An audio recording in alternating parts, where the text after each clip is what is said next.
सैलाब से मुतासरा खैबर पख्तूनख्वा के अजला में पाक फौज की भरपूर इमदादी कार्रवाइयाँ जारी हैं। फील्ड मार्शल की खुसूसी हिदायत के मुताबिक सैलाब ज़दा इलाकों में राशन भी तकसीम किया जा रहा है। बुनेर, शांगला और सवात के मुख्तलिफ इलाकों में पाक फौज और फ्रंटियर कोर नॉर्थ का रेस्क्यू ऑपरेशन जारी है।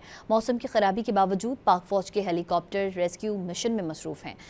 कोर ऑफ इंजीनियर्स के जवान टूटे हुए पुलों और बंद हुए रास्तों को भी खोलने में मसरूफ़ हैं। पाक फौज के डॉक्टर्स ने मुतासरा इलाकों में मेडिकल कैंप भी लगा रखे हैं।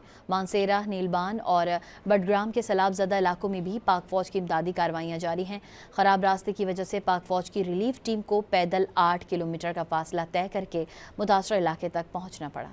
सैलाब से मुतासरा खैबर पख्तूनख्वा के अजला में पाक फौज की भरपूर इमदादी कार्रवाइयाँ जारी हैं। फील्ड मार्शल की खुसूसी हिदायत के मुताबिक सैलाब ज़दा इलाकों में राशन भी तकसीम किया जा रहा है।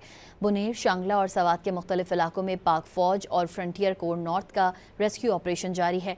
मौसम की खराबी के बावजूद पाक फौज के हेलीकॉप्टर रेस्क्यू मिशन में मसरूफ़ हैं। कोर ऑफ इंजीनियर्स के जवान टूटे हुए पुलों और बंद हुए रास्तों को भी खोलने में मसरूफ़ हैं।